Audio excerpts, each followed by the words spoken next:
नमस्कार, आप देख रहे हैं आज तक डिजिटल और मैं हूं आपके साथ अनूप आकाश वर्मा और मेरे साथ हैं क्राइम तक के एसोसिएट एडिटर चिराग गोठी। चिराग, बहुत बहुत स्वागत है आपका।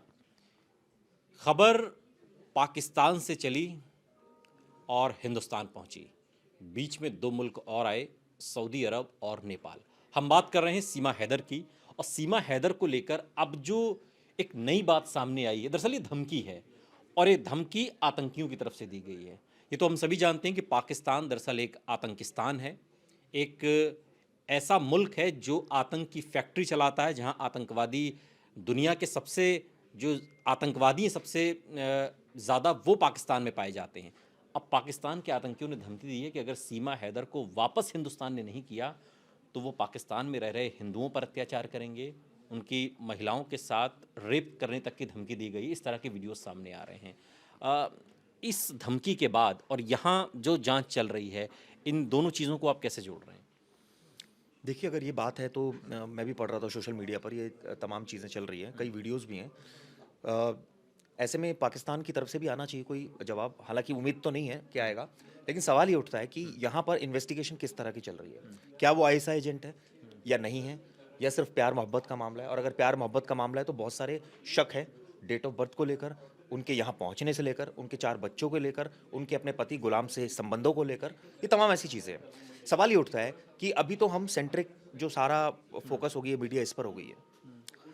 क्या ये तहकीकात एजेंसीज़ को नहीं करनी चाहिए थी? मैं एक पूर्व डीजीपी का बयान सुन रहा था, उनका साफ-साफ ये कहना है कि इतनी जल्दी क्या थी नोएडा पुलिस को छोड़ने की? आराम से इन्वेस्टिगेट करते। बहुत सारी चीज़ें बहुत टाइम में आती हैं इन्वेस्टिगेशन के बाद, पता लगता है। हो सकता है और वो टूटती और कुछ बताती, लेकिन हमारी जे एजेंसीज़ को मुझे लग रहा है बहुत ज़्यादा जल्दी थी। उन्होंने फटाफट अरेस्ट किया, फटाफट कोर्ट ने बेल भी दे दी, और अब वो बाहर है और अब वो मीडिया से आराम से बात कर रही है। और अब आप और मैं कयास लगा रहे हैं, क्योंकि जो आतंकी होगा नहीं, या जो हम देखिए, हमारी चिंता ये है कि इस पूरे मामले को सिर्फ प्यार मोहब्बत का मामला क्यों, इसको हम लोग एकदम अ, प्यार की उस आबो हवा में एकदम हम खुद, मीडिया भी खो रहा है ना, चाहे वो सोशल मीडिया हो चाहे मेन स्ट्रीम मीडिया हो। अब बात हो रही है कि ये पांचवी पढ़ी हुई सीमा हैदर इतनी अच्छी हिंदी कैसे बोल रही है, क्योंकि जिस प्रांत से ये आती है वो सिंध प्रांत का इलाका है, और वहाँ पर वहाँ की जो हिंदी अगर बोली जाए और ये जो फर्राटेदार हिंदी बोल रही है, इसमें बहुत फ़र्क है।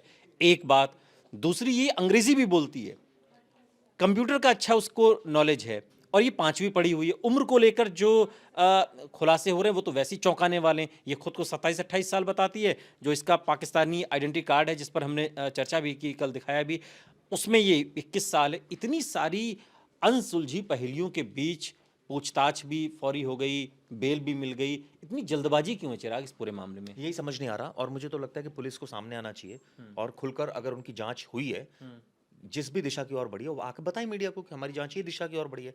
लेकिन हमारे भी कई सोर्सेज हैं जो पुलिस में, उनका कहना है कि आप लोग चलाइए खबर, हम तो नहीं बताएंगे, हमने तो जो करना था वो कर लिया, आपको जो करना है वो आप कीजिए, आप जैसा सोचते हैं, जैसा चलाना चाहते हैं वो आप फ्री हैं।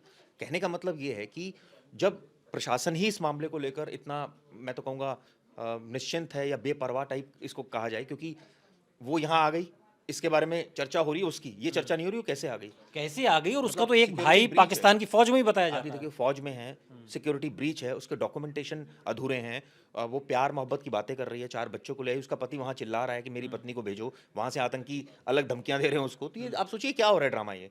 ये सीधा-सीधा, ये तो उस शख्स जो इससे जुड़ा हुआ है, जो जिसको जो इसका साथ में है, रबूपुरा में साथ में रहता है, उससे भी पूछताछ होनी चाहिए, सच्चाई उससे भी उगलवाए कि भाई क्या वाक़ई तुझे ये जो लेडी मिली थी वो इसके थ्रू मिली थी, गेम के थ्रू जो पबजी खेल रहे थे, या फिर कोई और इसके पीछे कोई मंशा है। डिटेल्ड इन्वेस्टिगेशन होनी चाहिए थी, ताकि दूध का दूध पानी का पानी हो, लेकिन ऐसा नहीं है।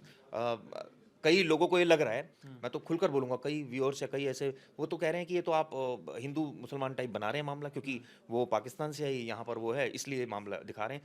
लेकिन इसके इतर अरे एक तो ये भी सच्चाई पाकिस्तान है। से आइए तो ये हिंदुस्तान सराय थोड़ी है कि कोई भी मुंह उठाएगा और चला आएगा। भाई, आने का भी एक प्रॉपर तरीका है। एक वीजा होता है, आपका पासपोर्ट होता है, वो भी आपका कुछ नहीं है। आप किसी तीसरे मुल्क गए, चौथे मुल्क से होते हुए आप हिंदुस्तान आए हैं। और कम से कम ये मामला तो है ही ना कि आप एक गैर कानूनी तरीके से हिंदुस्तान में दाखिल हुए। इसको लेकर भी तो कोई कोई इस पूरे मामले में बहुत सुस्ती है क्या? मतलब जितना सीरियस होना चाहिए उतना सीरियस ना हो कि हम इसको दो दिलों की प्यार मोहब्बत पबजी और उन उसी के इर्द गिर्द घूम के और हम हैप्पी हो जा रहे हैं। कई लोग ये भी पूछ रहे हैं कि जब इन्वेस्टिगेशन कर लिए तो आपको क्या तकलीफ हो रही है, आप लोग क्यों बोल रहे हैं? जब इन्वेस्टिगेशन हो गई है पुलिस के सोर्सेज ही। इन्वेस्टिगेशन में भी तो जो ये बातें कह रही है, जो इसका पति वहां सऊदी अरब में बैठ कर, इसी का पति है ना, 4 बच्चे उसी के हैं ना, गुलाम हैदर के, वो तो अलग बातें कह रहा है। वो तो कह रहा है कि मैं तो इतने सालों से यहाँ सऊदी अरब में, तो उसे पीटता कौन था वहां, जो ये आरोप मुझ पर लगा रही है। वहां जो मकान मालिक है, मैं एक रिपोर्ट देख रहा था एक इंटरनेशनल मीडिया में, जहां ही रहती थी कराची में, जो इसका मकान मालिक है वो कह रहा है कि नहीं, मुझे तो टाइम से इसको पैसे देती रहती, सारी चीज़ें टाइम से थी, तो समय से वो पैसा भी तो भेज रहा था ना। वो जो बातें गुलाम हैदर वहां बैठ के कह रहा है, वो भी तो अपनी जगह फिर जायज़ मालूम होती है। बिल्कुल सही कहा आपने, और सबसे बड़ी बात यह है कि हमारी जांच एजेंसी ने उसको तो इन्वॉल्व नहीं किया, ये सिर्फ कहा कि ये इलीगली आई है। आपने ये पता किया कि ये इसके डॉक्यूमेंट फेक कैसे हैं, ये जो उम्र बता रही है, ये उम्र में क्यों लोचा आ रहा है, ये जो और डॉक्यूमेंट इसके पास हैं वो क्या मैच कर रहे हैं जो ये बयान दे रही है। इसमें उसके परिवार से क्या बात हुई है सरकार की? क्या वहाँ जो इसका पति है उससे कोई कम्युनिकेशन हुआ है पुलिस का, जिससे कुछ और जांच आगे बढ़े? जैसे बहुत वैलिड बात है कि वो अलग-अलग बातें कर रहा है, तो आपने इसका मतलब वन साइडेड इन्वेस्टिगेशन कर दी। कहने का मतलब तो ये है ना कि जो उसने बोल दिया आपने मान लिया, और उसे अंतिम और परम सत्य मान लिया। और उसी के बेसिस पर आप आगे बढ़ते जा रहे हैं, और उसी के बेसिस पर जो है अभी ये सारी चीजें चल रही हैं।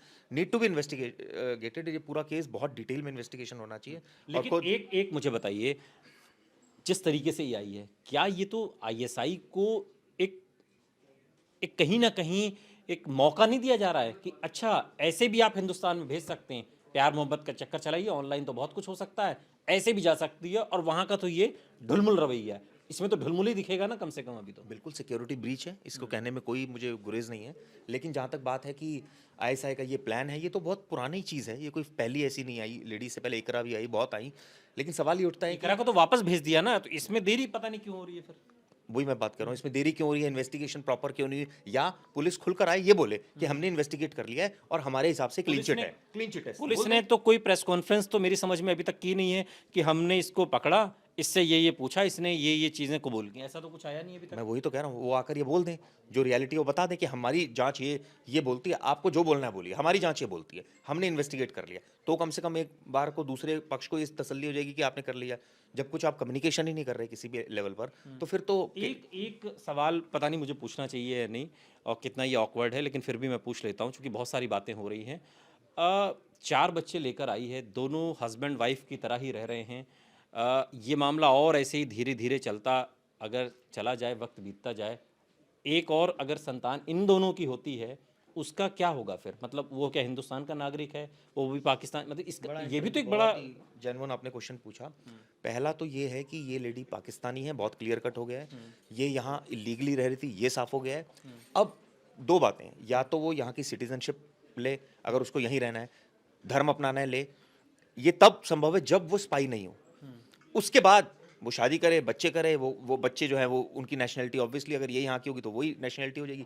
तो ये टेक्निकल ग्लिचेस हैं जिसको सरकार को बहुत स्पष्ट रूप से बताना चाहिए, पुलिस को बताना चाहिए। और मैं तो कह रहा हूँ, अगर पुलिस को लगता है कि जी हमने कर ली जांच और हम मीडिया को नहीं बताएंगे, आप मत बताइए, कोई सरकारी अधिकारी आके बता दें, पूरी चीजें क्लियर कर दें कि भाई ये मामला तो कोई कुछ नहीं रहा ना, इसमें सब चुप हैं, जिन्हें बोलना चाहिए वो चुप हैं, और जिन्हें चुप रहना चाहिए वो हर जगह बोल रहे हैं।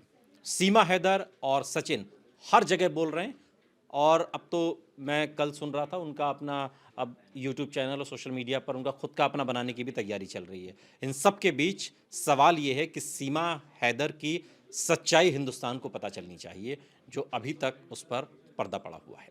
बहुत बहुत शुक्रिया चिराग, इस तमाम बातचीत के लिए आपका। यहाँ रुक रहे हैं, लेकिन आप कहीं जाइएगा नहीं, बने रहिए हमारे साथ, देखते रहिए आज तक डिजिटल।